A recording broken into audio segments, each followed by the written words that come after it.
अपने आप को प्रभु के चरणों में समर्पित कर दो, अपने कर्मों को प्रभु के चरणों में समर्पित कर दोगे, बच जाओगे, माया के प्रहार से बच जाओगे। प्रभु कहते हैं जो शुभ शास्त्र के विधान के अनुसार कर्म किया गया और अशुभ जो शास्त्र के प्रतिकूल आचरण बन गया है, वो भी सब मैं संभाल लूंगा, तुम केवल मेरी शरण में हो जाओ, तुम्हें नहीं भोगना पड़ेगा। भगवान कह रहे हैं। अगर बुद्धि ही खराब है तो भगवान की बात समझ में कैसे आएगी। कितना बढ़िया कृपा करके भगवान हमें उपदेश कर रहे हैं। अगर शास्त्र प्रतिकूल भी आचरण हो गए तो तू चिंता मत कर, मेरी शरण में आ जा।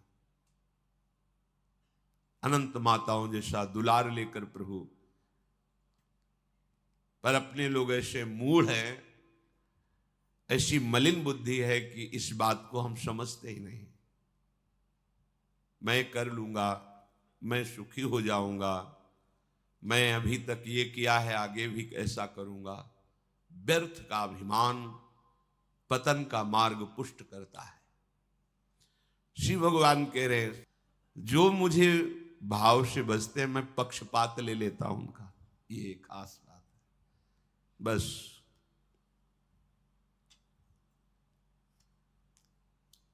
इसी बात से हम जीत गए। अगर केवल हिसाब हो तो हम कभी भगवत प्राप्ति नहीं कर सकते, कि तुम जो करोगे वही तुम्हें मिलेगा, तो हम कभी भगवत प्राप्ति के लायक ही नहीं हो सकते। पर ये बात हमें जिता देती है। ये भजन्तु माम भक्त्या मयि ते तेषु चाप्यहम्, मैं उनमें प्रकाशित हो जाता हूं और वो मेरे में प्रकाशित, जो मुझे प्रेम से भजता है। अब प्रेम है कि नहीं ये तो पता नहीं, पर प्रभु के सिवा और कोई है नहीं। वही जीवन है, वही हमारे सब हैं। राधा राधा राधा, इससे जीत गए।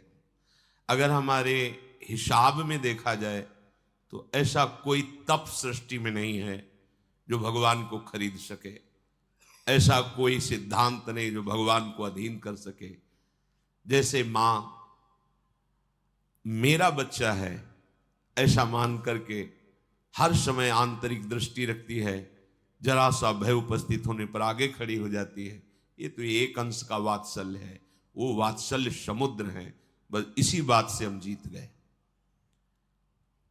नहीं तो भगवान जब अपने स्वभाव में हो तो हम कभी भगवत प्राप्ति नहीं कर सकते। भगवान का स्वभाव क्या? समोहम सर्वभूतेषु न मे द्वेष्योस्ति न प्रियः, मेरा कोई प्रिय नहीं है और कोई अप्रिय नहीं है। फिर तो हमारी बात नहीं बन पाती। अगर हमारी बात बनी है तो उनके दुलार से बनी है। उनका दुलार कैसे अनुभव में आया, कैसे आता है? अपनापन करने से। मेरे प्रभु जैसे भी है हम आपके हैं नाथ, अब आपके सिवा हमारा कोई सहारा नहीं। और ये बात जब वाणी से हृदय में उतर जाती है तो फिर जो चमत्कार जीवन में होता है वो किसी और साधन से नहीं होता है। मृत्यु से बचने के लिए बड़े बड़े उपाय किए जाते हैं। जब हार हो जाती है उपायों की, तब ये बात ध्यान आती है कि है कोई ऐसा जो मुझे बचा सकता है। नहीं, जीव का ऐसा स्वभाव बन गया है कि वो पहले भगवान की शरण होता ही नहीं है। वो जब तक हार नहीं जाता तब तक भगवान की शरण नहीं होता है। ये पक्की बात है, ये स्वभाव है उसका। आखिरी दम तक वो तिनके का भी सहारा लेने की कोशिश करेगा। जब तिनके का भी सहारा नहीं रह जाता तब वो हारे को हरिनाम, तब वो सहारा लेता है। अगर पहले ही ले ले तो हारना ना पड़े, उसे विपत्तियों का सामना ना करना पड़े। एक बार देवताओं ने देखा कि युद्ध में जितने असुर मारे जाते हैं, दैत्य, उन सबको भगवान शुक्राचार्य जी के पास संजीवनी विद्या है। विद्या का प्रयोग किया, तत्काल जीवित हस्त पुष्ट। भगवान बृहस्पति जी के पास ये विद्या नहीं। जितने देवता मारे जाते वो अंग भंग वैसी स्थिति में रहते, मृत तो मृत। भगवान बृहस्पति जी के पास ये विद्या थी नहीं, भगवान शुक्राचार्य जी के पास। देवताओं ने बृहस्पति जी को अपना गुरु माना और दैत्यों ने शुक्राचार्य जी को गुरु माना। अपने गुरुदेव की कहीं भी लघुता मन में भी नहीं आनी चाहिए। इसलिए देवताओं ने कभी बृहस्पति जी से ये प्रार्थना भी नहीं की कि आप संजीवनी विद्या सीख लीजिए, हम लोगों को जिलाने, कभी प्रार्थना नहीं की। गुरु महिमा है। पर उनके बड़े पुत्र का नाम कच्छ था। उनसे बात की कि आप हमारे गुरु पुत्र हैं और हमारे ऊपर सबसे बड़ी संकट की बात है कि कोई साधन नहीं है जिससे हम अमर हो सके, और शुक्राचार्य जी के पास साधन है, संजीवनी विद्या। कोई भी असुर नहीं, जो भी मरा उसको तत्काल जीवित कर दिया। अगर आप जाएं भगवान शुक्राचार्य जी के पास और शिष्यत्व स्वीकार करें और उनको प्रसन्न कर लें, तो आप अधिकारी हैं, आपको वो संजीवनी विद्या दे सकते हैं एक जीवन को जिलाने के लिए। अपनी जो परा विद्या है, ये जन्म मरण का चक्र ही रोक करके श्री जी के पास प्राप्ति कराने वाली ये परा विद्या है। जिनसे संजीवनी विद्या प्रकट हुई है उनकी भी संजीवनी है हमारी लाडली जो। जय श्री हरिवंश मदन सर जर्जर विथिकित श्याम सजीवन मूली। दिव्य प्रमोद रससार निजांग संग पीयूष विच निचय रविसेचयंती कंदर्प कोटि सर मूर्छित नंद सोनु संजीवनी जयति कापि निकुंज देवी। ये जो अपने पास विद्या है ना, ये परा विद्या है। करोड़ों संजीवनी विद्या इसके समान नहीं, क्योंकि हमारी लाडली जो अनंत ब्रह्मांडों के ईश्वर भगवान श्री कृष्ण की भी संजीवनी मूरी है। संजीवनी जयति कापि निकुंज देवी। देवराज इंद्र ने जब हाथ जोड़ करके प्रार्थना की, बृहस्पति भगवान के बड़े पुत्र कच्छ अभी 9 किशोर अवस्था को प्राप्त हुए थे।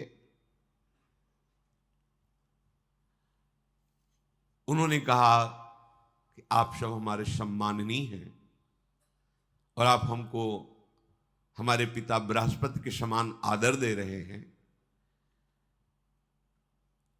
अब हमारा कर्तव्य बनता है आपकी रक्षा करना।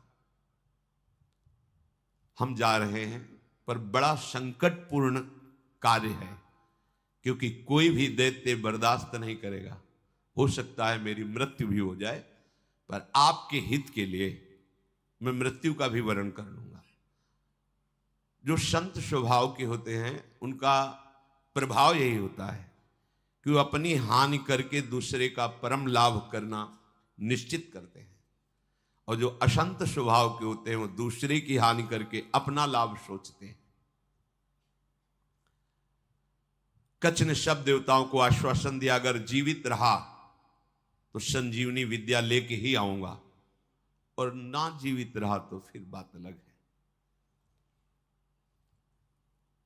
इसमें परहित की भावना बहुत जोर की। परहित की भावना जहां होती वहां भगवान रक्षा करते हैं। स्वसुख वांछा जहां होती वहां आसुरी भाव होता है, राक्षसी भाव होता है, फिर वहां दुर्गति होती है। श्री महान महिमा में भगवान के पिता होने का सौभाग्य जिन्हें प्राप्त हुआ, दशरथ जी महाराज, उनको वो परम लाभ जो गीधराज जटायु को मिला नहीं मिला। पंख कटे हुए रावण के अस्त्र से तड़प रहे, प्राण कंठ में है, बस चितवत राम चरण की रेखा। आगे पड़ा जटायु देखा, चितवत राम चरण की रेखा। भगवान ने गोद में लेकर पिता की तरह उनका तर्पण आदि किया।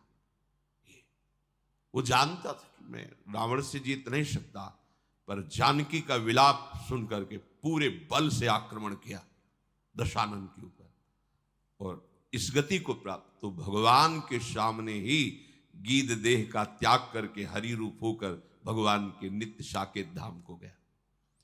परहित सबसे बड़ा धर्म है, परहित सरिष धर्म नहीं भाई। और यहां सुसुख वांछा से ही हमारी सारी चेष्टाएं होती हैं, इसीलिए आनंद की तो बात जाने दो, शोक भय संताप छोड़ ही नहीं रहा है। कच्छ जी दैत्यों की सभा में विराजमान भगवान शुक्राचार्य जी के पास गए, उन्हें प्रणाम किया और कहा मैं आपसे एकांत में प्रार्थना करना चाहता हूं। भगवान शुक्राचार्य जी ने एक तेजस्वी बालक एकांत समय दिया, प्रणाम करके कहा मैं अंगिरा ऋषि का पौत्र, भगवान बृहस्पति का पुत्र, मेरा नाम कच्छ है और मैं आपका शिष्य होना चाहता हूं। ब्रह्मन, मैं आपको गुरु रूप में वरण करता हूं। मैं 1000 वर्ष तक ब्रह्मचर्य रह करके आपकी सेवा करना चाहता हूं और आप इसके लिए मुझे मना मत करना, इसकी अनुमति दे देना। शुक्राचार्य जी ने कहा कच्छ सुस्वागतम तेस्तु प्रतिगृहणामि ते वचः अर्चयिष्येह मर्च्यम त्वामर्चितोस्तु बृहस्पति। मुझे बहुत प्रसन्नता हुई कच्छ, तुम्हारे संकल्प का हम स्वागत करते हैं। शिष्य कौन है, किनका है, किस पक्ष का, ये नहीं देखा जाता। यदि वो शिष्यत्व स्वीकार कर रहा है और उसमें वो लक्षण हैं तो बिना किसी संकोच के, बिना कोई विचार के उसको स्वीकार कर लिया जाता है। ये धर्म की मर्यादा है, उसमें फिर नहीं देखा जाता आप कौन, कहां के, कैसे, नहीं। आप में आर्त भाव है, शरणागत होना चाहते हैं, वो स्वीकृत है। मैं तुम्हें स्वीकार करता हूं। तुम्हारा ये जो संकल्प है आदर का पात्र है। तुम्हारा सम्मान करना भगवान बृहस्पति का सम्मान करना है। तब कच्छ ने कहा कि आपने बड़ी हम पर कृपा कर दी। महाकांतिमान कच्छ बड़े ही सुंदर थे। उनके सामने जल लेकर संकल्प किया 1000 वर्ष तक मैं अखंड ब्रह्मचर्य रहूंगा। शुक्राचार्य जी ने कहा मेरे ही भवन में तुम्हें अब रहना होगा और तुम प्रकाशित मत होइए कि मैं बृहस्पति पुत्र हूं, क्योंकि दैत्यों में देवताओं के प्रति द्वेष भाव है, वो अमंगल कर देंगे। और मेरी ये पुत्री देवयानी तुम्हारी ही अवस्था की है, नवकिशोर अवस्था ही, यौवन के पदार्पण की भूमिका को कहते हैं। तारुण्य प्रथमो प्रवेश समय, इसे किशोर अवस्था कहते हैं। तरुण अवस्था की प्रवेश की, अभी जवान नहीं कह सकते, वो प्रवेश स्थिति, ये बड़ी देव स्थिति होती है। तुम हमारी पुत्री का प्रिय करो, उसकी आज्ञा में रहो, अपना ही घर है, ऐसे निर्भय होकर रहो, पर बाहर सावधानी से ही निकलना, क्योंकि दैत्य जन ये जान न पावे कि तुम हमारे पास रहे हो। अभी कोई संजीवनी विद्या की बात भी नहीं की। देवयानी से कहा अब ये यही रहेंगे। 1000 वर्ष तक का इन्होंने नियम पूर्वक ब्रह्मचर्य का संकल्प लिया है। देवयानी जी ने स्वीकार किया उनको। उस सदैव देवयानी के सामने हाथ जोड़कर प्रणाम करना, उनकी आज्ञा में रहना, जैसे गुरु वैसे गुरु पुत्री, ऐसा भाव। 500 वर्ष व्यतीत हो गए ब्रह्मचर्य से रहते हुए और गुरु भवन में सेवा करते हुए, कोई नहीं जान पाया। एक दिन किसी गुप्तचर ने दैत्यराज को बताया कि भगवान शुक्राचार्य के घर में कोई नवकिशोर बालक बहुत ही देदीप्यमान कांतिवान काफी समय से रह रहा है। अब 500 वर्ष से कुछ हुआ नहीं था, इसलिए छूट भी हो गई थी। तो जो भविष्यान्नी के लिए गायें थी उनको चराने के लिए जंगल में चले जाते। गुप्तचरों ने दैत्यों को बताया कि इस समय वो नवयुवक वन में गाय चराने गया हुआ है और एकांत प्रदेश है, और हमने पता लगाया वो युवक कोई और नहीं, बृहस्पति जी का पुत्र कच्छ है। गुप्तचर भी बड़ी विद्या से युक्त होते हैं पूरा, और मुझे लग रहा है कि ये सब एक देवताओं का प्लान है जो संजीवनी विद्या सीखने के लिए भेजा है। अब आपका क्या आदेश है? उनका आदेश क्या? उसे मार के फेंक दो, पर ऐसी सावधानी से मार करके उसे अलग अलग करो जिससे शुक्राचार्य जी जिला ना पावे। एकांत प्रदेश में वो गौएं चरा रहे थे, दैत्यों ने जाकर अस्त्र शस्त्र से उन्हें छोटे छोटे टुकड़े काट डाले कच्छ के और कुत्तों को खवा दिया। देखो, एक संजीवनी विद्या के लिए कष्ट सहना, और ये तो अंतिम है, अब संसार चक्र में ही नहीं आना। इसके लिए अगर एक बार कोई हमारे ऊपर प्रहार करे या शरीर छूट जाए तो मेरा घाटा थोड़ी है। शरीर तो वैसे ही छूटना है। अगर मुझे शरीर छोड़ने पर श्री जी मिल जाती है तो सस्ता बड़ा सौदा है, बहुत सस्ता सौदा है। प्राण दिए यह प्रेम न पाइए, और मुझे मिल रहा है तो दौड़ के पहले नंबर में खड़े होना चाहिए। ये तो एक संजीवनी विद्या है, प्राप्त तो है। दैत्यों के पास इतने सामर्थ्यशाली महात्मा भी हैं, क्या उनका स्वभाव बदला? क्या वो आनंद से तृप्त हुए क्या? लेकिन राधा राधा कह के देखो, ये राधा नाम परा विद्या है, अमृत है, तुम्हें तृप्त कर देगा।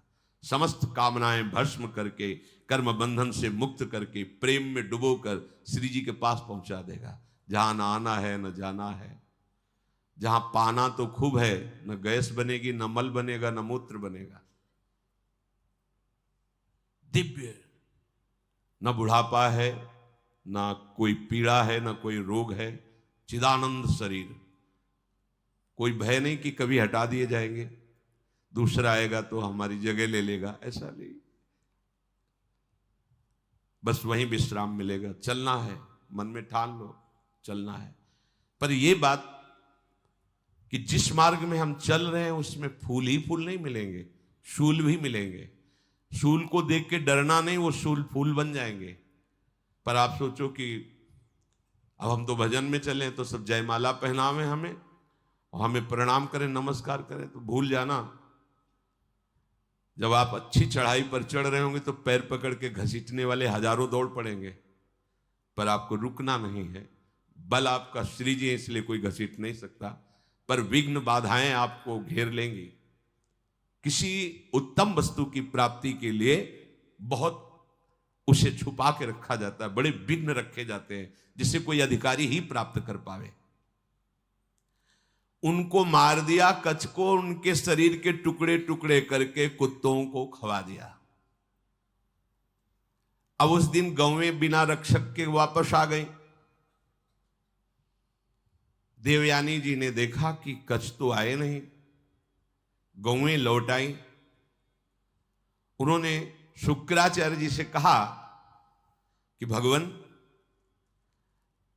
आपने अग्निहोत्र कर लिया, सूर्यदेव अस्ताचल को चले गए, गौएं वापस आ गई, पर कच्छ वापस नहीं आया। मेरा हृदय भयभीत हो रहा है, कच्छ के साथ कुछ अमंगल हुआ। मैं सत्य कहती हूं, मेरा हृदय कभी झूठ इशारे नहीं करता। मेरे हृदय में आ रहा है कि शायद अब कच्छ जीवित नहीं है। भगवान शुक्राचार्य जी ने ध्यान देकर देखा, बोले तो ये तो गजब हो गया, कच्छ को काट करके कुत्तों को खवा दिया दैत्यों ने। ठीक है, संजीवनी विद्या का प्रयोग किया, हर कुत्ते के पेट से फट फट करके मांस एकत्रित हुआ, कच्छ जिंदा हो गए। ये संजीवनी विद्या, विद्या का बड़ा प्रभाव होता है। इलवल और वातापी नाम के दैत्य थे ना, इसी विद्या को जानते थे, और उनको संतों से द्वेष था। जो आसुरी स्वभाव के होते, संत उनका भी मंगल करते, पर उनका द्वेष होता है, उनको सताने में अच्छा लगता है। जो सीधे धर्मात्मा संत भगवत मार्ग के पथिक, उनको संकट में डालना, उनको तड़पाना, उनको मारना, इससे उनको अच्छा लगता है। जो दैत्य राक्षसी स्वभाव के जन होते हैं, भला संत किसी से क्यों ऐसा द्वेष करेंगे कि किसी को कष्ट हो। पर देखो ना, पूज्यपाद उड़िया बाबा को काट डाला गड़ासे से, भरी स्वभाव जैसे फव्वारे जैसे निकलते ना, ऐसे खून के फव्वारे निकले। ये दैत्य स्वभाव बड़ा ही कड़ुआ स्वभाव है। इलवल क्या करता कि साधारण वेश में जाता और जंगल में जितने भी ऋषि मुनि आश्रमों में सबको निमंत्रण देता, हमारे आज अहो भाग्य, आप हमारी कुटिया में पधारिए, और एक साधारण धर्मात्मा का वेश रखता। अब संत वायु पीने वाले, जल पीने वाले, पत्ता खाने वाले, कंदमूल फल खाने वाले, चलो भगवान की इच्छा से कोई निमंत्रण करने आया है, पा लेते हैं। वो अपने भाई वातापी को मार करके वैसे मिलाता कि कोई जान न पाता भोजन में। जरा जरा सब सैकड़ों ऋषियों की पंगति लगाई, सब प्रसाद पा के खड़े हुए, ताओ विद्या का प्रयोग करता, संजीवनी विद्या। वातापी फड़ाक फड़ाक सबके पेट भट जाते और वो एकत्रित हो गए। हाँ भैया, बोले हो गए, 100 मरे, 500 मरे, उनको सुख मिलता है।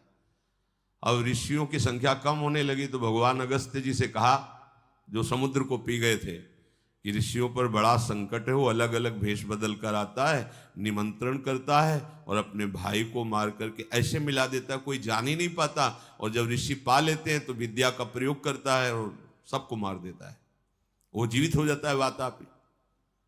बोले सब निमंत्रण स्वीकार करो।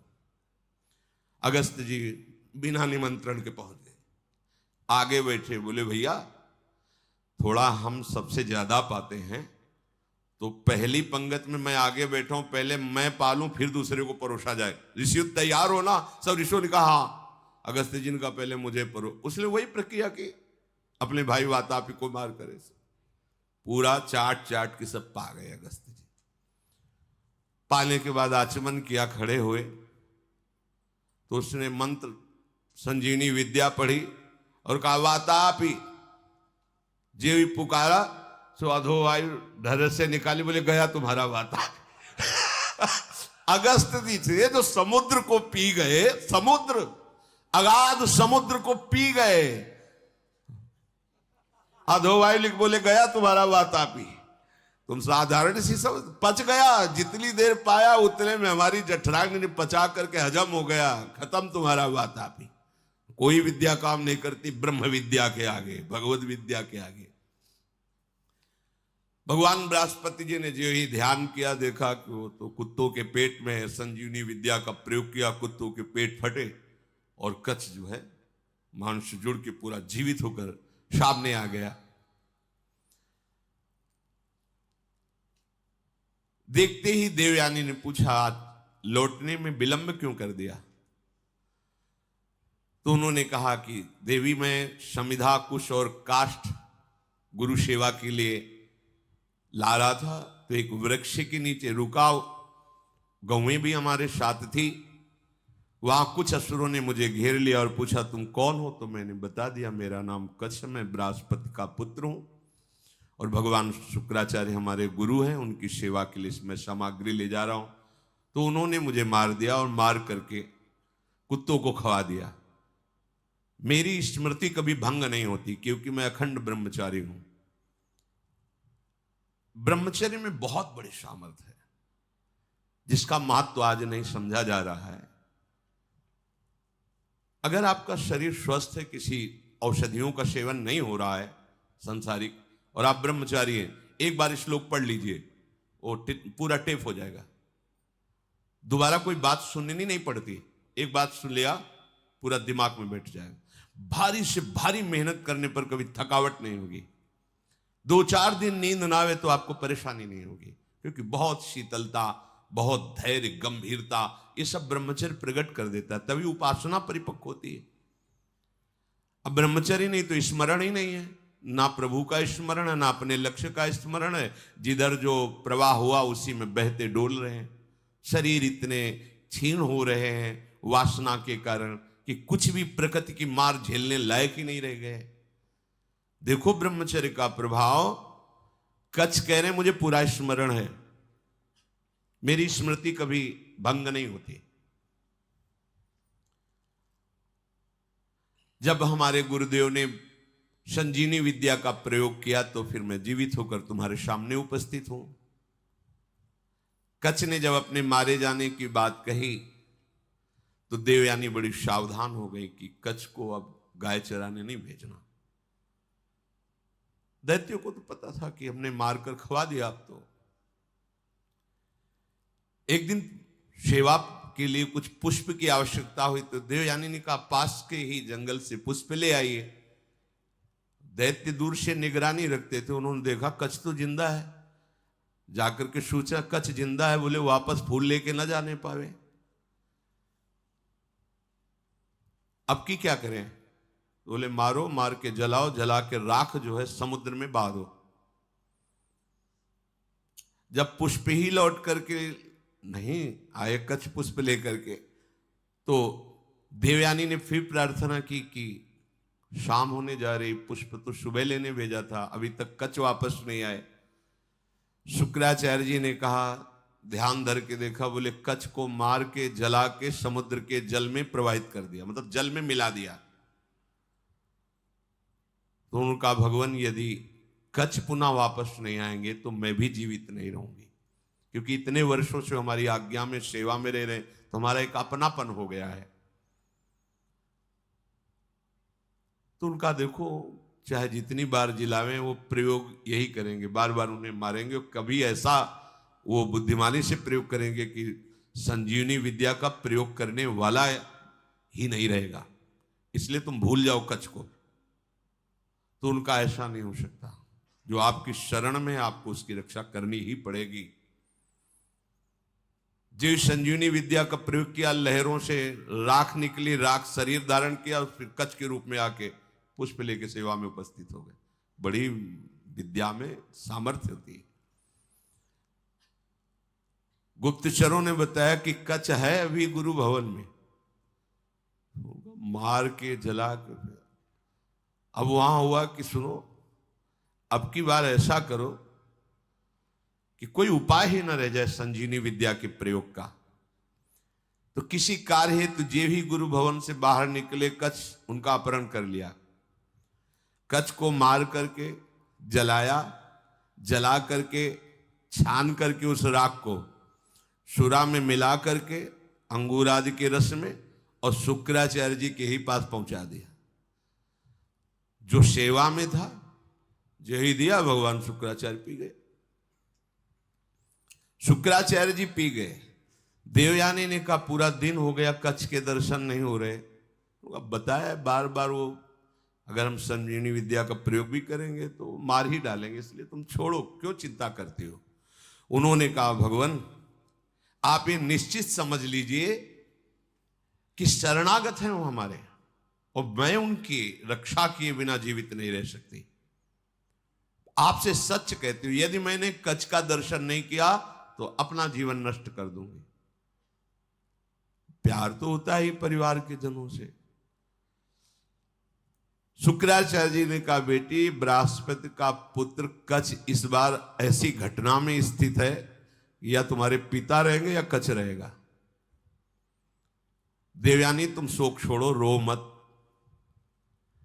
तुम्हारी जैसी विवेकशालिनी और शास्त्र स्वाध्याय करने वाली युवती के लिए ऐसा रोना या ऐसी बात कहना मैं जीवन त्याग दूंगी, ये उचित नहीं है। असंभव है अब जिलाना कच्छ को। बोले क्यों? बोले हमारे पेट में पहुंच चुका है वो। ध्यान के द्वारा देखा कि अंगूर आदि के रसों में सुरा मिला के उनको पिला दिया। बोले कच्छ को हम ही को पिला दिया गया। ऐसे ये द्वेषी है दैत्यजन कि बाहर से तो पेट फाड़ के निकाल दिए सबके, सब जगह से बुला लिया। अब अगर हम विद्या का प्रयोग करते हैं तो हमारी मृत्यु हो जाएगी, क्योंकि निकलेंगे। देवयानी ने कहा कि मेरे दुख को अगर दूर करना चाहते हैं तो कच्छ को बुलाना ही पड़ेगा। तो उन्होंने कहा इसमें कोई संशय नहीं कि दैत्य लोग बहुत द्वेषी हैं। मेरे शिष्य को मार डाला है भयंकर स्वभाव वाले दैत्य। ये जानते नहीं कि मैं कितनी सामर्थ्य से युक्त हूं। फिर भी मेरे शरणागत को कष्ट दे रहे हैं, विरुद्ध आचरण कर रहे हैं। मुझे लगता है कि अब इनके परास्त होने का समय आ गया है। जब कोई गुरुद्रोह करता है तो उसके नाश का निश्चित समय आ जाता है। इस तरह का अपराध चाहे वो देवराज इंद्र क्यों न हो, उसको भी भयभीत करके परास्त कर देता है। जो ब्रह्मचर्य के पालन में रत है, मेरी आज्ञा में रहता है, मुझे बहुत प्रिय है, उसका कोई अहित करे तो मानो मेरा ही अहित कर रहा है।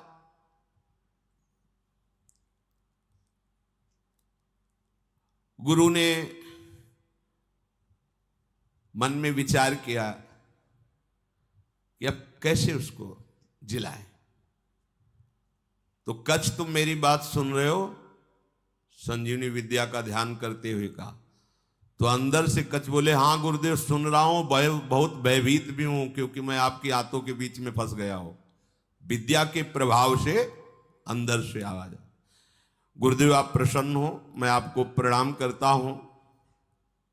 जैसे पुत्र का पिता पर और पिता का पुत्र पर स्नेह होता है, उसी प्रकार हमारा आपके प्रति और आपका हमारे प्रति स्नेह है। शुक्राचार्य जी ने कहा, उस समय मैं नहीं जान पाया जिस समय तुम हमारे मुख द्वार से उदर में गए। तो उनका, गुरुदेव आपके प्रसाद से और ब्रह्मचर्य से मेरी स्मरण शक्ति मरने पर भी नहीं छूटती। मुझे पूरी याद है। यदि आपने संजीवनी विद्या का प्रभाव किया और मैंने आपके पेट को फाड़ा तो सबसे बड़ा कलंकी मैं कहलाऊंगा कि गुरुदेव की हत्या करने वाला है। गुरुदेव, यद्यपि मैं कष्ट में हूं, पर मैं आपके पेट को, आप ऐसा संजीवनी विद्या का प्रयोग मत कीजिए जिससे आपकी मृत्यु हो जाए। मैं हर क्लेश सह सकता हूं, लेकिन गुरु के विरुद्ध नहीं चल सकता। आचार्यपाद, असुरों ने मुझे मार करके मेरे शरीर को जलाकर चूर्ण बना करके और अंगूर आदि के रस में मिलाकर आपको पिला दिया है। ब्राह्मी, आसुरी, दैवी तीनों मायाओं के आप ज्ञाता हैं। आपके होते हुए कोई भी माया उल्लंघन नहीं कर सकती। शुक्राचार्य जी ने कहा, बेटी दूसरा कोई कार्य कहो तो तुम्हारा प्रिय कर दें। अब कच्छ को बचा पाना बड़ा कठिन है, थोड़ी देर में मेरी आते कच्छ को पचा लेंगे। मेरे उदर के विदीर्ण होने के सिवा कोई दूसरा उपाय नहीं रह गया। अगर मैं ब्रह्म विद्या का प्रयोग करता हूं तो मेरे उदर में वो जीवित होंगे, उनका उदर, मेरा उदर फटेगा, मैं मर जाऊंगा। देवयानी जी ने कहा, पिताजी कच्छ का नाश नहीं होना चाहिए, क्योंकि आपका शरणागत शिष्य है और आपका वध होना ये मैं देख नहीं सकती, सह नहीं सकती। आप बड़े प्रवीण हैं, दोनों के बीच का रास्ता निकालिए। शुक्राचार्य जी ने कहा, बृहस्पति के पुत्र कच्छ, तुम हमारी बात सुन रहे हो? देवयानी तुम पे प्रसन्न है और मैं भी तुम्हारा हित करना चाहता हूं, इसलिए तुम सुनो, मैं तुम्हें मृत संजीवनी विद्या देता हूं। आए भी इसीलिए थे, आज तक नहीं कहा था। गुरु की शरण जिस भाव से हुआ जाता है, बिना मांगे वो बात पूरी हो जाती है, यदि आपकी निष्ठा और भावना है। देखो, ऐसी परिस्थिति दैत्यों ने प्रकट की विपरीत, लेकिन वही विपरीतता इनके लिए अनुकूलता का स्वरूप हो गई। शुक्राचार्य जी ने कहा, तुम सुनो, मैं तुम्हें संजीवनी विद्या का उपदेश करता हूं। संजीवनी विद्या का उपदेश किया और कहा, जब मैं अपने ऊपर प्रयोग करूंगा तो तुम बाहर निकलना, मेरा पेट फाड़ के तो मेरी मृत्यु हो जाएगी, फिर तुम संजीवनी विद्या का प्रयोग मेरे ऊपर करना जिससे मैं जीवित हो जाऊंगा। मेरे शरीर से जीवित निकलकर तुम मेरे वास्तविक पुत्र बन जाओगे, क्योंकि मेरे उदर में रहे तुम। गुरु से विद्या प्राप्त करके सामर्थ्यशाली होने पर भी शिष्य को सदैव गुरु के प्रति दोष दृष्टि से रहित धर्मयुक्त दासता का भाव ही रखना चाहिए। तो भगवान शुक्राचार्य से संजीवनी विद्या प्राप्त करके उन्होंने कहा हाँ प्रभु मेरी स्मरण में आ गई संजीवनी विद्या। जे ही प्रयोग किया संजीवनी, शुक्राचार्य जी का पेट फटा और कच्छ बाहर निकले। बड़ा ही तेजस्वी स्वरूप संजीवनी विद्या प्राप्त करने के बाद और हो गया कच्छ का, मानो मूर्तिमान वेद रूप धारण करके आ गए हो। शुक्राचार्य गुरुदेव को भूमि में मृत पड़ा देख करके उन्होंने अपनी गुरु विद्या संजीवनी का प्रयोग किया। जे ही प्रयोग किया ते ही उठ खड़े हुए भगवान शुक्राचार्य, साष्टांग प्रणाम किया। गुरुदेव मैं विद्या से शून्य था, उस दशा में आपने मेरा पालन पोषण किया और अत्यंत दुर्लभ मृत संजीवनी विद्या दी, जो अमृत धारा है। कोई भी महात्मा ऐसा कैसे हो सकता है कि अपने ऐसे उपकार करने वाले गुरुदेव को कभी भी दुखी कर सके। आप ही मेरे मां हो, आप ही मेरे पिता हो। हे गुरुदेव, हम जिस कार्य के लिए आए थे वो कार्य पूर्ण हुआ, पर मैं सदैव आपका हूं, आपका दास हूं। जब जैसी आज्ञा आप हमें जरूर दीजिएगा। गुरु की कृपा के बिना कोई भी विद्या सिद्ध नहीं होती। जो गुरुदेव से विद्या प्राप्त करके गुरुदेव की अवहेलना कर देता है, उसे प्रतिष्ठा रहित पाप पूर्ण नरकों की प्राप्ति होती है। कोई भी मंदबुद्धि अज्ञान से युक्त होकर के कभी यदि अपने गुरुदेव का अपमान कर दे तो धर्म भ्रष्ट हो जाएगा, उसे ब्रह्म हत्या का पाप लगता है। इस लोक परलोक में दोनों में उसकी निंदा होती है। तपस्या की निधियों की निधि अप्रमेय शक्तिशाली महानुभाव शुक्राचार्य जी ऐसी बात सुनकर बहुत प्रसन्न हुए, गुरु निष्ठा देख करके। कच्छ ने देवताओं का कार्य सिद्ध कर दिया, संजीवनी विद्या उन्हें प्राप्त हो गई, पर वो 1000 वर्ष पूरा करने के लिए अपने गुरु की सेवा में रहे। फिर प्रणाम किया और कहा अब मुझे अपने घर जाने की अनुमति दीजिए। जब कच्छ का व्रत पूरा हो गया, गुरु ने उनको जाने की आज्ञा की, तो देवयानी ने कहा हमारी सेवा में रहे हो, मेरी आज्ञा के बिना कैसे जा सकते हो? आप उत्तम कुल विद्या तपस्या इंद्रिय संयम से सुशोभित हो रहे हो। महायशस्वी महर्षि अंगिरा जिस प्रकार मेरे पिताजी के लिए माननीय है, उसी प्रकार आपके पिता बृहस्पति मेरे लिए आदरणीय और पूजनीय है। तपोधन, अब मैं जो बात कर रही हूं उस पर ध्यान दीजिए। आपका ब्रह्मचर्य व्रत 1000 वर्ष का था, समाप्त हुआ, और मैंने आपको अंदर से वर्ण किया है कि तुम हमारे पाणी ग्रहण भाव को स्वीकार करके पति बनो। मंत्रोच्चारण पूर्वक विधि पूर्वक मेरे पिता के सामने मेरा पाणी ग्रहण करो। मैंने अंदर से ये भाव किया है। कच्छ ने कहा अब दोबारा ऐसा शब्द उच्चारण मत कर देना। देवयानी, तुम्हारे पिता भगवान शुक्राचार्य मेरे भी पिता हैं, क्योंकि मैं उनके उदर में रह चुका हूं। क्या कभी भाई अपनी बहन के प्रति ऐसा भाव कर सकता है? तुम हमारी परम पूजनीय हो, ऐसे शब्द उच्चारण मत करना। वैसे गुरुपुत्री हो, और ऐसे भी मैं शुक्राचार्य के उदर में रह चुका हूं। महात्मा भार्गव को तुम प्राणों से भी अधिक प्यारी हो। गुरुपुत्री होने के कारण मेरी परम पूजनीय बहन हो तुम। ऐसे शब्द उच्चारण मत करो। देवयानी, जैसे मेरे गुरुदेव तुम्हारे पिता शुक्राचार्य सदा मेरे माननीय है, बिल्कुल उसी तरह मैं गुरुदेव की तरह तुम्हारा सम्मान करता हूं, तुम्हारी आज्ञा में रहा हूं। ऐसी बात मैं सुनना भी नहीं चाहता। देवयानी ने कहा मैं आपका सम्मान करती हूं, आपकी भावना का, लेकिन जब से आप आए हैं और आज तक मैंने आपकी प्राणों की रक्षा की। मेरे ही कारण आप जीवित हो, मेरे ही कारण तुम्हें संजीवनी विद्या मिली। मैं हठ ना करती तो तुम हमारे पिता के हाथों में ही पच जाते। इसलिए तुम्हारा जीवन मेरा दिया हुआ जीवन है। इसलिए सौहार्द के साथ मैं कहती हूं कि मैं उत्तम भक्ति के द्वारा तुम्हारी आराधना करूंगी। तुम धर्म के ज्ञाता हो, मेरे प्रति ऐसा भाव त्याग दो और मेरा पाणी ग्रहण स्वीकार करो।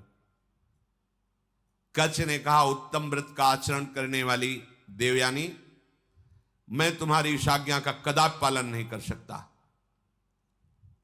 तुम्हें प्रसन्न होना चाहिए मेरे ऊपर। मैं तुम्हें गुरु से भी बढ़कर पूज्य दृष्टि से सदैव देखा हूं। मेरे हृदय में कभी तुम्हारे प्रति ऐसा भाव नहीं आया। मैं तुम्हारी ये बात नहीं सुन सकता। तुम मेरी बहन थी, बहन हो और बहन ही रहोगी, ये मेरा दृढ़ निश्चय है। अब मैं तुम्हारा आशीर्वाद चाहता हूं, मुझे आशीर्वाद दो और मैं अपने देवलोक को जाता हूं। तुम्हारा मंगल हो, ऐसा कहकर के प्रणाम किया कच्छ ने। यद्यपि धर्म से युक्त कच्छ की वाणी थी, देवयानी को गुस्सा आ गया।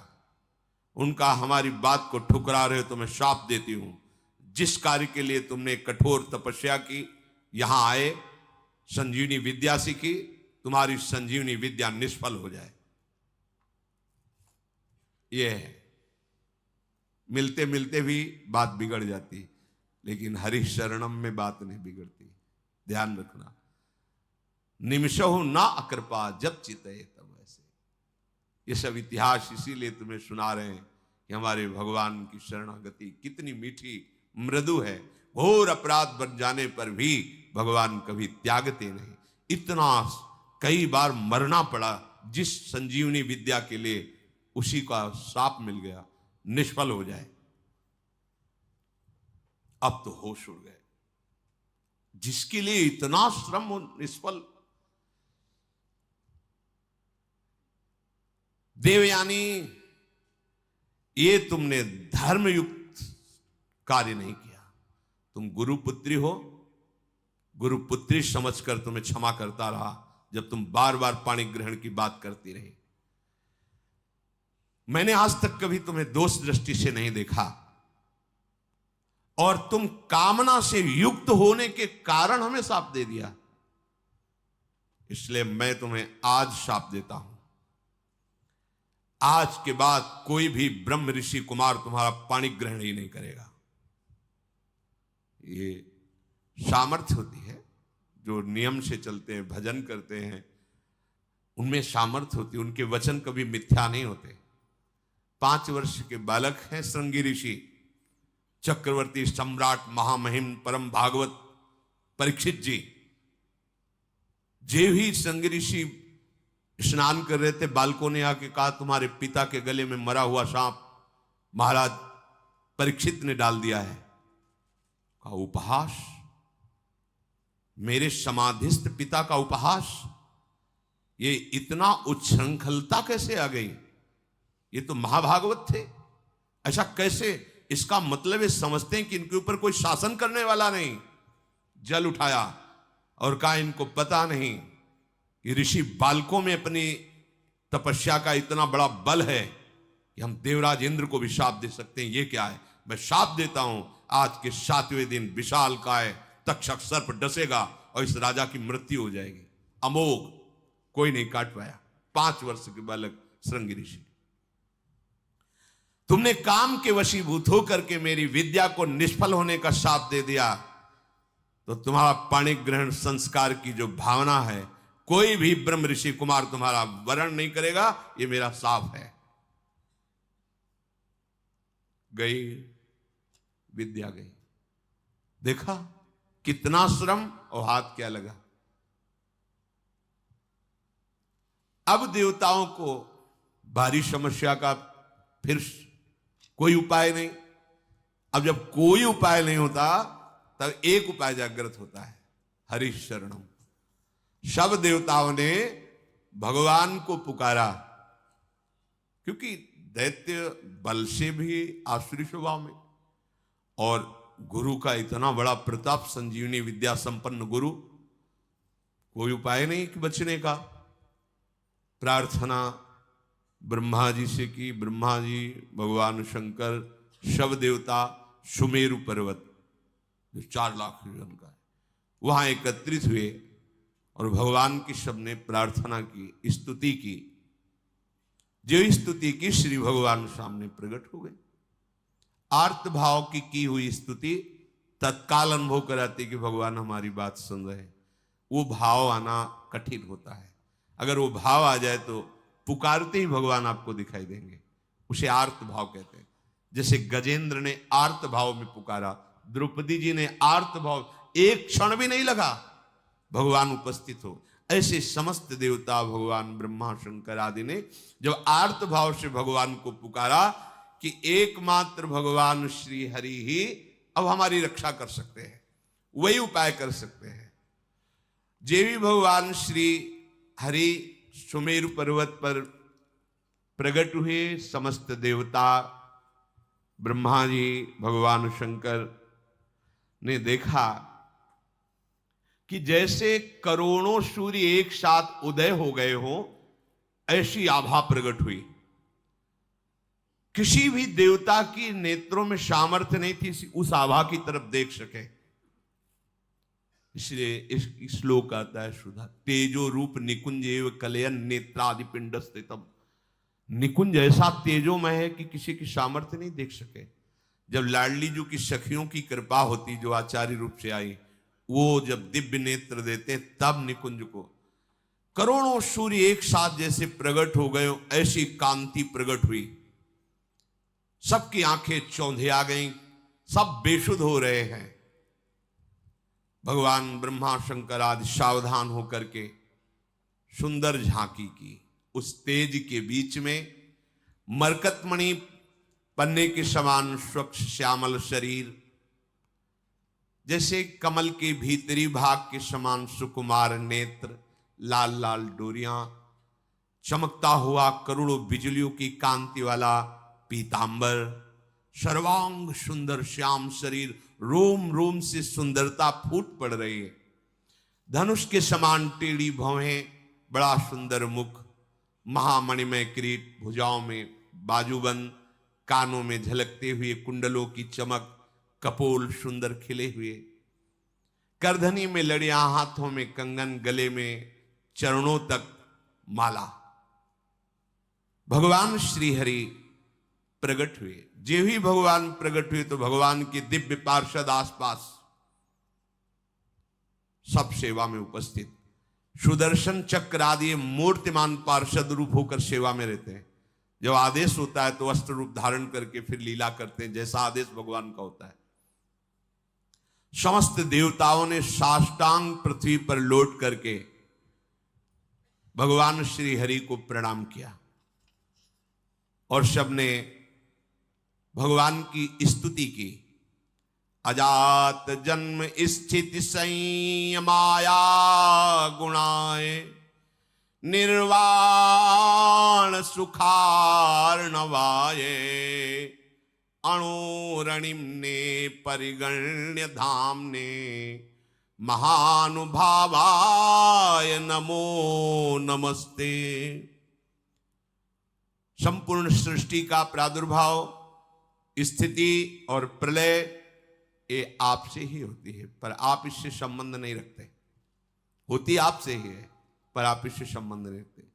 जैसे चुंबक के आकर्षण से लोहा जो जड़ है वो चलायमान होता है, पर चुंबक की कोई इच्छा नहीं होती, उसका स्वाभाविक ऐसा आकर्षण है कि उसमें हलचल पैदा हो जाती है।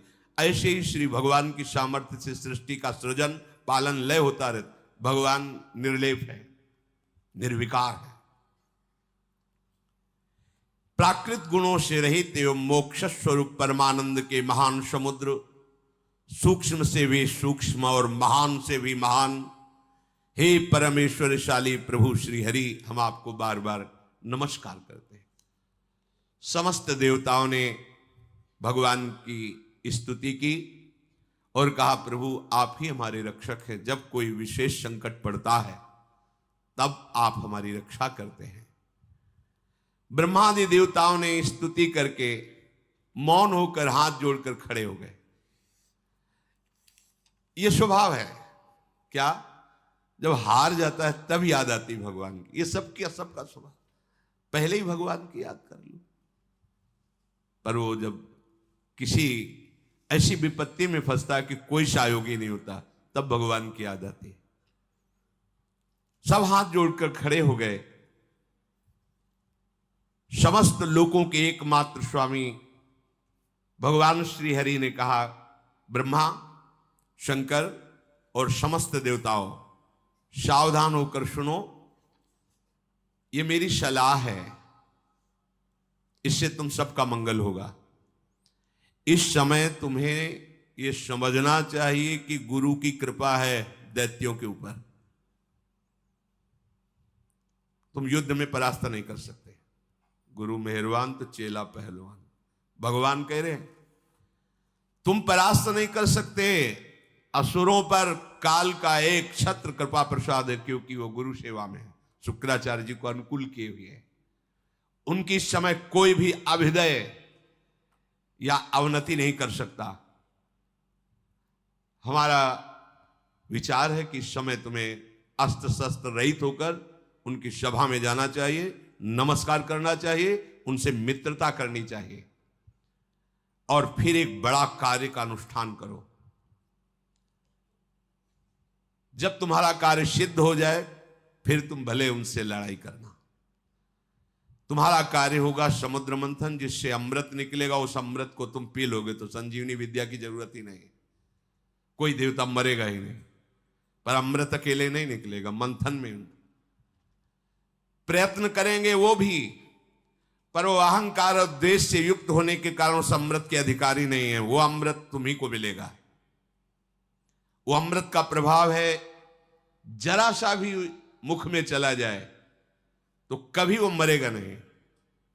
लेकिन ये अमृत पीकर देवता भी परम शांत या परमानंद में निमग्न नहीं है, वो भी अंदर से भयभीत रहते हैं, उनके अंदर भी कामनाएं हैं। इसलिए ये अमृत काम का नहीं है अपने। कौन सा अमृत? अपने लिए काम का। राधा नाम सुधा रसम, सुधा माने होता है अमृत, अमृत रस राधा राधा राधा, जहां पूर्ण निर्भयता, किसी से द्वेष ही नहीं। हरिवंश नाम लीन जे अजात शत्रु ते सदा। व्यवस्था मैं करूंगा, मंदराचल की मथानी होगी, वासुकी नाग की नेति होगी, समुद्र का मंथन करने की पूरी व्यवस्था मैं करूंगा। आलस्य प्रमाद छोड़कर विश्वास करो और जाओ, हाथ जोड़ो, प्रणाम करो दैत्यों को और उनको मिलाओ, अपने मित्र बनाओ और फिर ये बताओ कि दोनों मिलकर समुद्र मंथन करें और उसमें से अमृत निकलेगा और हम सब पान कर लेंगे।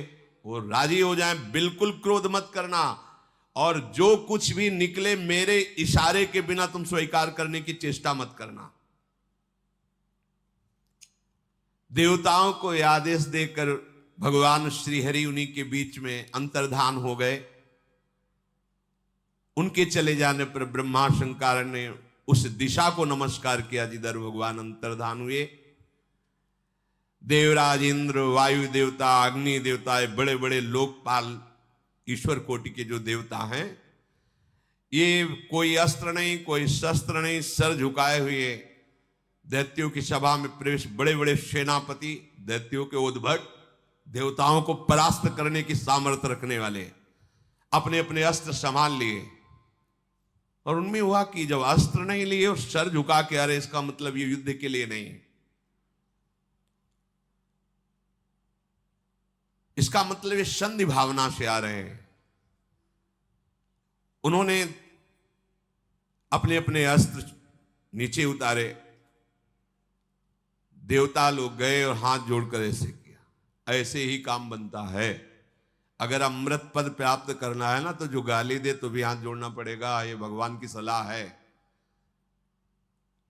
अगर अमृत पद प्राप्त करना है तो देखो, यहां किसी का कोई यश व्यस नहीं रहता। पढ़ के देख लो, एक से एक सब माया सब धूल डालती चली है। किसका यश है? किसका यश है? एक समय आता है कि एक आदमी का यश फैल जाता है। दूसरा समय आता है कोई जानता नहीं कौन था, क्या, कैसा, धूल में मिल गया। ये यश, ये कीर्ति, ये प्रणाम, ये नमस्कार, रुपया, पैसा, बिल्डिंग, माया, ये सब छलावा है। केवल जीने के लिए इन वस्तुओं को अपना आराध्य मानकर समय नष्ट करना बड़ी मूढ़ता होगी। अखंड भगवान का स्मरण चल रहा है, अब वो जैसे रखें उनका कार्य है। अपना लक्ष्य केवल प्रभु होना चाहिए। प्रभु के सिवा और कुछ सब व्यर्थ है, सब व्यर्थ है। मरे तो क्या रह गया, क्या रह जाएगा। आप देखो कितने बड़े बड़े यशस्वी जन हुए हैं, बलवान, धर्मात्मा। कौन जानता है, भगवान का नाम नहीं ले रहे तो तुम्हारा नाम क्या लेंगे। और यहां इतनी बुद्धि हमारी देहाभिमान से युक्त है कि अगर परोपकार के लिए छोटा सा पौशाला भी खोलेंगे तो पूरे परिवार का मैं जिला पता तक, नंबर तक उसमें डाल देंगे। ऐसा देहाभिमानपूर्ण। अगर एक पंखा लगाएंगे तो हर पंखुड़ी में वो नाम लिखा होगा, जिला लिखा होगा, बाप माता का सबका नाम, मतलब एक पंखे से ही पूरे पितर तर जाएंगे। ऐसा देहाभिमान पुष्ट है कि हमारा नाम हो, हमारी कीर्ति हो। अरे भगवान का नाम तुम नहीं जप रहे तो तुम्हारा नाम कौन जपेगा, तुम्हारी कौन कीर्ति गाएगा।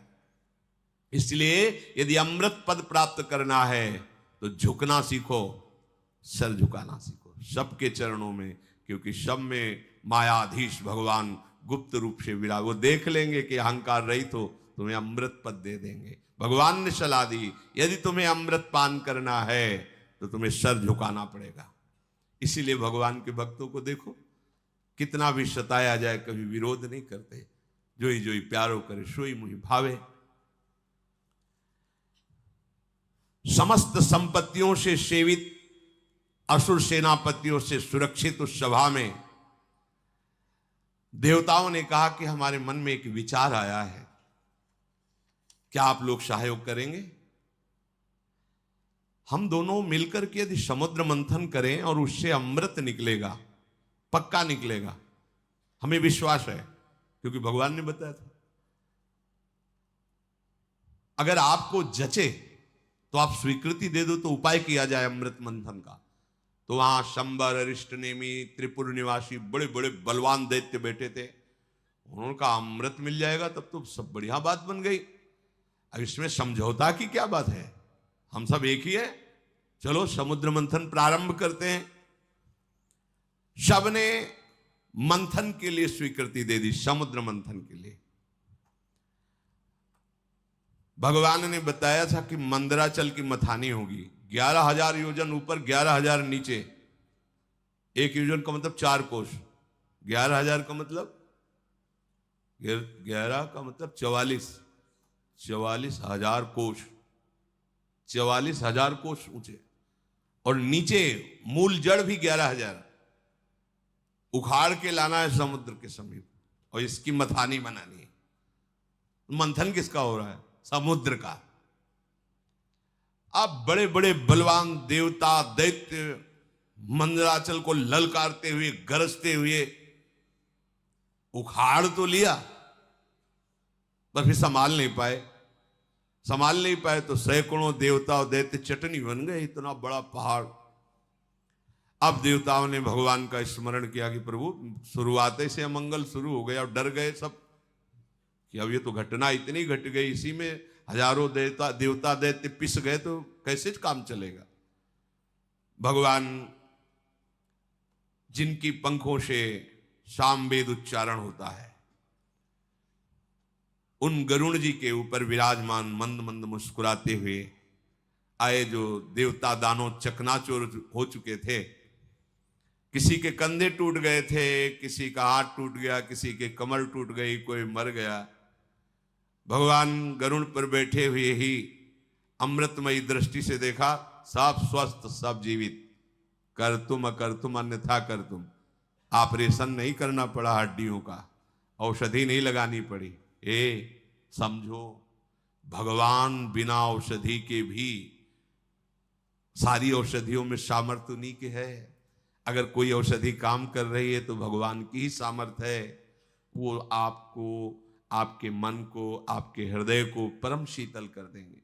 इसलिए सब औषधियों की औषधि हरिनाम है, विश्वास करो। अमृतमयी दृष्टि से सबको स्वस्थ और जीवित कर दिया। इसके बाद गरुड़ जी को आदेश किया, गरुड़ जी थोड़ा नीचे उतरे, ऐसे ही जैसे कोई कमल का फूल पकड़े, ऐसे भगवान ने मंदराचल को उठाया, गरुड़ जी के एक पंखे पे रख लिया और कहा चलो समुद्र के किनारे सब, और समुद्र के तट पर जाकर मंदराचल को विराजमान किया। भगवान के आज्ञानुसार वासुकी नाग को बुलाया गया और कहा तुम्हें हम वचन देते हैं कि अमृत में तुम्हारा हिस्सा होगा, पर आपको नेति का काम करना पड़ेगा। वासुकी नागों के राजा है, हजारों फड़धारी, विशाल काय, वो भी आनंदित हुए और समुद्र मंथन में मंदराचल की नेति, वो रस्सी बनने का काम किया। अब उत्साह सहित मंदराचल को समुद्र में पधराया गया, ऊपर से वासुकी नाग की नेति बनी, समुद्र मंथन आरंभ किया गया। भगवान ने देवताओं को इशारा किया हमारे साथ आओ, वासुकी नाग के मुख को की तरफ असुर लोग हट गए, बोले हमको तुम इतना नीच समझते हो कि सांप की पूंछ पकड़ेंगे, नहीं होगा समुद्र मंथन। भगवान यही चाहते थे। भगवान ने कहा नहीं, आप अगर आपको ऐसा लगता है चलो सब पूंछ पे चलो, क्योंकि जब मंथन होगा तो भारी विषाग्नि निकलेगी वासुकी नाग के मुख से। असुर स्वभाव के जो होते हैं ना, उनको यही, अगर उनका मंगल भी चाहो ना तो उनको अमंगल ही अच्छा लगता है। उन्होंने कहा कोई हम ऐसे वैसे नहीं है कि हम सांप की पूंछ पकड़े, तुम आगे रहो हम पीछे, नहीं समुद्र में। भगवान ने कहा आइए आइए आइए पकड़िए, और देवता उसका काम बन गया, चलो पूंछ की तरफ चलो। अब देवताओं ने पूंछ की तरफ और असुर मुख की तरफ, लक्ष्य है अमृत प्राप्ति, समुद्र मंथन प्रारंभ किया। लेकिन जेव ही घुमाया तो मंदराचल धसने लगा। फिर भगवान से कदम कदम पर भगवान की जरूरत है भगवत प्राप्ति के लिए।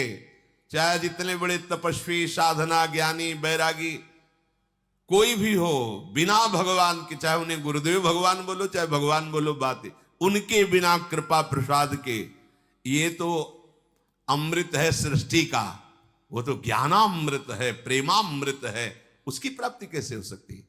सब कुछ ठीक, मंथन प्रारंभ, मंदराचल धसने लगा। अगाध समुद्र। भगवान का चिंतन किया, भगवान की प्रार्थना की कि प्रभु कृपा करके अब तो सहयोग करो, नहीं तो सब किया कराया। सबके मुंह में उदासी छा गई। भगवान ने तुरंत एक विशालकाय कच्छप का रूप धारण किया। सत्य संकल्प भगवान की इच्छा करते ही 1,00,000 योजन की पीठ है जिनकी, 4,00,000 कोस तक कच्छपावतार भगवान का, 1,00,000 योजन की फैली, 1,00,000 योजन प्रस्तारिणा द्वीप युवा परो महान, मानो कोई बहुत बड़ा द्वीप प्रकट, 4,00,000 कोस, 1,00,000 योजन, 4,00,000 कोस भगवान की पीठ थी, कच्छप भगवान। सबके देखते देखते मंदराचल के नीचे चले गए। मंदराचल से मानो जैसे पीठ में कोई खुजली करे, ऐसे कच्छप भगवान को खुजली सी लगी और आराम करने लगे। मंदराचल की अब तह मिल गए, कच्छप भगवान की पीठ पर मंदराचल। अब तो मंदराचल को घुमाना प्रारंभ किया गया। समुद्र मंथन संपन्न करने के लिए असुरों में भगवान आसुरी शक्ति के रूप में, देवताओं में दैवी शक्ति के रूप में, वासुकी नाग में निद्रा के रूप में, नीचे कच्छप के रूप में, ऊपर सहस्त्रावाव रूप रख करके पकड़े हुए सबसे ऊपर चोटी पे, ये किसी को पता नहीं। पूरा का पूरा मंथन भगवान ही से हो रहा है। इसीलिए कहते हैं अहंकार मत करो, साधना तुमसे नहीं हो रही, भगवान करा रहे हैं। बात को समझो। लग रहा है कि देवता और दैत्य कर रहे हैं, शुरू से अभी तक देख लो, सलाह देने वाले, मार्ग बताने वाले, व्यवस्था करने वाले, और अमृत का हरण भी होगा तो वो भी छुटा के तुम्हें पिलाने वाले। अगर भगवान श्री हरि का आश्रय नहीं लिए तो ये तो प्रकृति के मंथन से, प्राकृतिक ही तो है समुद्र, और यहां ज्ञान समुद्र के मंथन से प्रेमामृत का पान करना है। इनमें बिना जगत गुरु श्री कृष्ण के कौन विजय प्राप्त कर सकता है? बोले इसमें गुरु की क्या आवश्यकता है? तो चल के देख लो, मिल ही जाए तो बता देना आके। आज तक किसी को मिला हो, इतिहास साक्षी हो तो बता देना। बिना गुरु का आश्रय लिए, और वो गुरु भगवान है। भगवान गुरु, गुरु भगवान। अब समुद्र मंथन बड़ी दृढ़ता से प्रारंभ हुआ। जेवी समुद्र मंथन प्रारंभ हुआ, वासुकी नाग के मुख से विष उगलना प्रारंभ। आप देवता सुरक्षित है पूंछ की तरफ, दैत्य झुलस रहे हैं। देवताओं की तरफ देख रहे हैं तो हल्की हल्की फुहारें आ रही, शीतल। क्यों? भगवान के जिस पक्ष में है उनके पक्ष में हो ना, तो वहीं विष की ज्वाला और वहीं शीतल फुहारें। भगवान कह रहे समूहम सर्वभूतेषु, देखो समूहम, जो नीचे की पंक्ति में कहा जो मेरा भजन करता है, पक्षपात ले लेते हैं भगवान। क्षुब्ध हो गया समुद्र, भारी मंथन प्रारंभ हुआ। ऐसी विष के धुएं निकलने लगे, व्याकुलता बढ़ गई। भगवान ने तत्काल शीतल जल वर्षा का आदेश किया कि अगर ऐसा तो फिर कैसे समुद्र में, पग पग पर विघ्न है। भगवान न हो तो साधना सिद्ध ही नहीं हो सकती। भगवान की प्रेरणा से दिव्य बादल आकर के वर्षा करने लगे, शीतल सुगंधित वायु चलने लगी, सबकी जान में जान आया। अजित भगवान स्वयं मेघ के समान सांवला शरीर, पीतांबर धारण किए, कानों में मकराकृत कुंडल बिजली की तरह चमक रहे हैं। विश्व विजयी भगवान देवताओं की तरफ खड़े होकर स्वयं मंथन कराने लगे। अब बड़े वेग से मंदराचल घुमाया जाने लगा। समुद्र में खलबली मच गई। समुद्र ने भी हाथ जोड़कर कहा कि महाराज मेरे तो प्राण ही चले जाएंगे। बोले तुम भी धैर्य रखो, सहो, तुमको भी अमृत का छींटा मिल जाएगा। अमृत के लोभ से देखो, और ये अमृत देवता पीकर भी किस सुख को प्राप्त कर रहे हैं, देख लो। ये नामामृत, लीला अमृत, इसके सामने कुछ नहीं। ब्रह्मा जी रोज प्रणाम करते हैं भगवान के भक्त को। ये भगवान की भक्ति के समान जो प्रेमामृत है, कहीं नहीं, कहीं नहीं। जो अमृत पिए हुए देवता, उनसे भी श्रेष्ठ मानव देह कहा गया है। देव दुर्लभ ही होनी कही गई। क्यों? क्योंकि इसमें तुम नामामृत का पान कर सकते हो, ज्ञानामृत का पान कर सकते हो, प्रेमामृत का पान कर सकते हो। अब तो जे ही मंथन शुरू हुआ तो हलाहल विष निकला। मंथन काय के लिए हो रहा है? अमृत के लिए। पर अमृत के पहले क्या निकला मंथन में? विष। इस विष को केवल शिव पचा सकते हैं, शिव, दूसरा नहीं। क्या विष है? कहते जब पहले भजन नहीं करते थे बड़ी शांति लगती, जब से भजन शुरू किया गंदी गंदी बातें आ रही, काम आ रहा, क्रोध आ रहा। अब मंथन शुरू तो विष आएगा नहीं। शिव, तुम्हारा संबंध नहीं है अंतःकरण धर्म से, ये ज्ञान ही शिव है। बंदे बोधमयम नित्यम, बोध माने ज्ञान। जो ज्ञान स्वरूप है वही इस विष को पचा सकता है। नहीं पचाना मुश्किल है, हार जाओगे, भाग जाना पड़ेगा, आप टूट जाओगे। नहीं, ज्ञान के द्वारा, विवेक के द्वारा। अगर इस विष को न पचाया होता तो संतों ने अमृत पान न किया होता। हलाहल नामक इतना वो जहरीला कि उसके जो फूहे उड़ रहे थे, आसपास का सब वन भस्म हो गया। अब देवता दैत्य शव के प्राण व्याकुल हो गए केवल उसकी भाप से जो जहर निकला।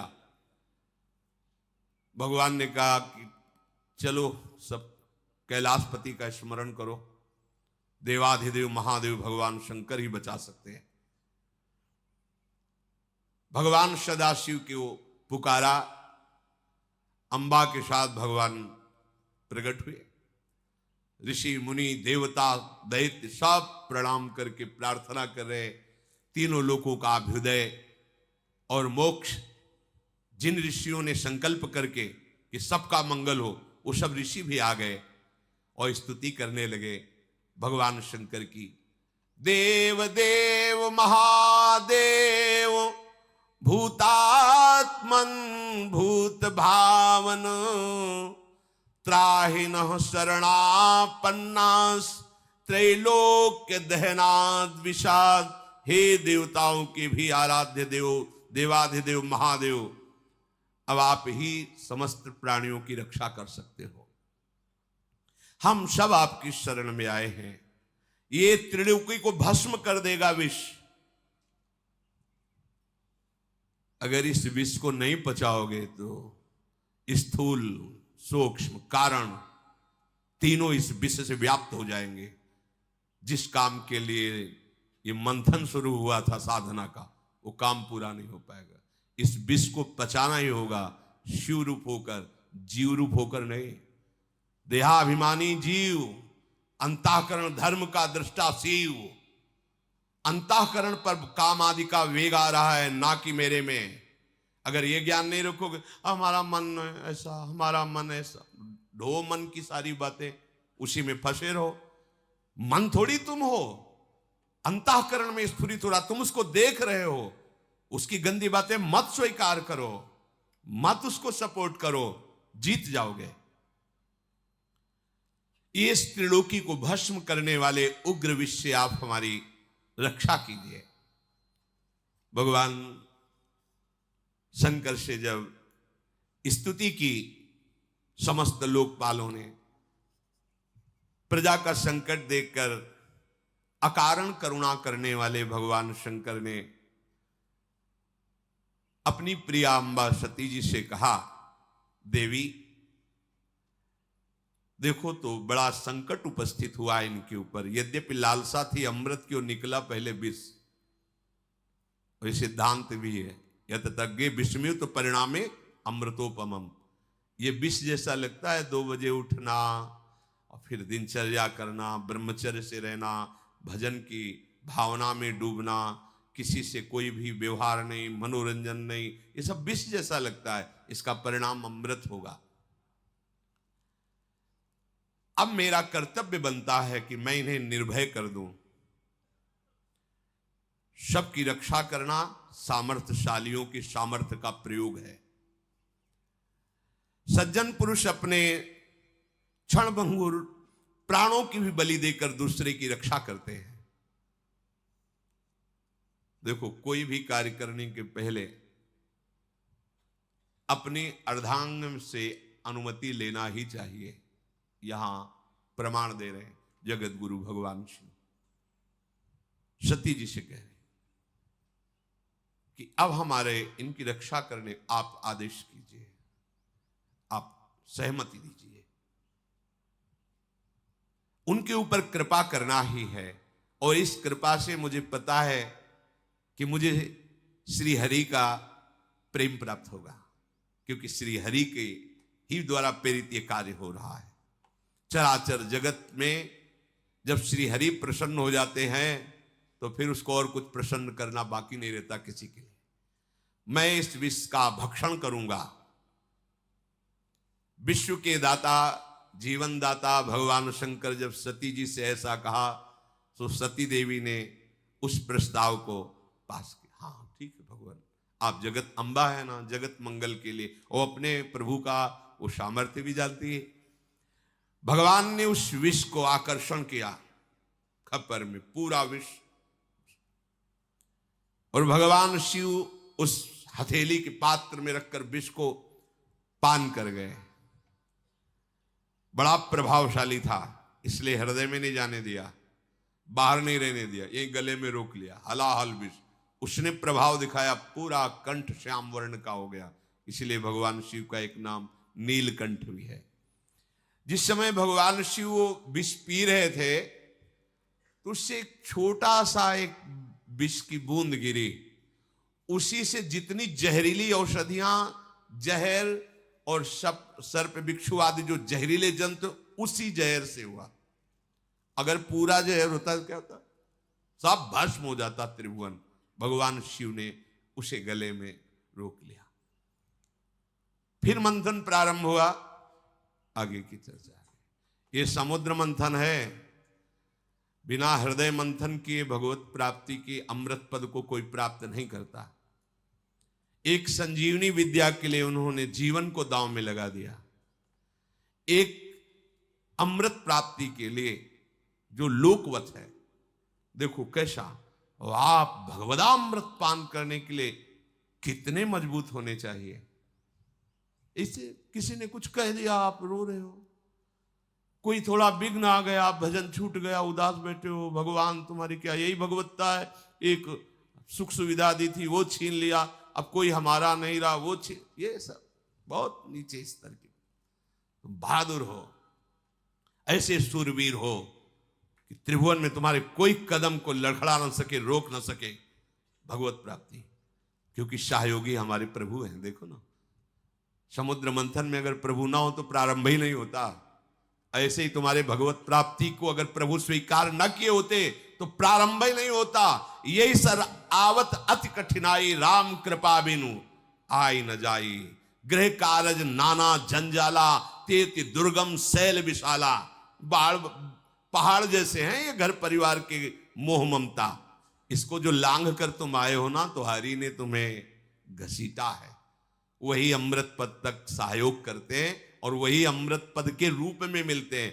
इसलिए साधक को कहा जाता है कर्ता भाव छोड़ो। ये मत सोचो कि आप कुछ कर रहे हो, आपसे प्रभु करा रहे हैं। जैसे समुद्र मंथन में सब कुछ प्रभु कर रहे हैं। मंदराचल लाने वाले, सलाह देने वाले अर्थात प्रेरणा करने वाले, फिर मंदराचल को लाने वाले, फिर मंदराचल को रोकने वाले, फिर ऊपर से मंदराचल को दबाने वाले, वासुकी नाग में निद्रा के रूप में, देवताओं में दैवी शक्ति के रूप में, असुरों में आसुरी शक्ति के, वही सब रूप में कर रहे हैं।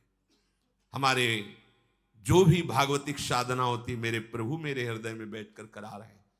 कर्ता भोक्ता भाव नष्ट हो जाएगा, अमृत पद की प्राप्ति होगी। भगवान ही इस विषैले काम क्रोध आदि से हमारे को बचाते हैं, अपनी सामर्थ्य नहीं। कभी किसी को अहंकार नहीं करना चाहिए। यदि जितेंद्री हो, धर्म से चलते हो, भजन कर रहे हो, तो भगवान की कृपा से कर पा रहे हो। अगर उनकी कृपा का छत्र हट जाए तो अभी आपको दिखाई देगा आप कुछ नहीं हो, कुछ नहीं हो। जहां कहीं किसी बड़े महात्मा को कभी ऐसा लगा तो भगवान ने अनुभव करा दिया। जैसे देवर्षि नारद जी बहुत बड़े महापुरुष हैं, काम विजयी, जरा सा लगा तो आपने चरित्र सुना। दुर्वासा जी बड़े महान महात्मा है, कोई साधारण थोड़ी, भगवत स्वरूप है, लेकिन जरा सा अहम आ गया तो देखा त्रिभुवन में भागे घूमे। अगर कहीं किसी को कोई भी विभूति नजर आती है अपने में, तो भगवत कृपा को देखो, अहंकार मत करो, क्योंकि वास्तविक भगवत कृपा से ही मार्ग चला जाता है। शेष चर्चा आगे। श्री राधा वल्लभ।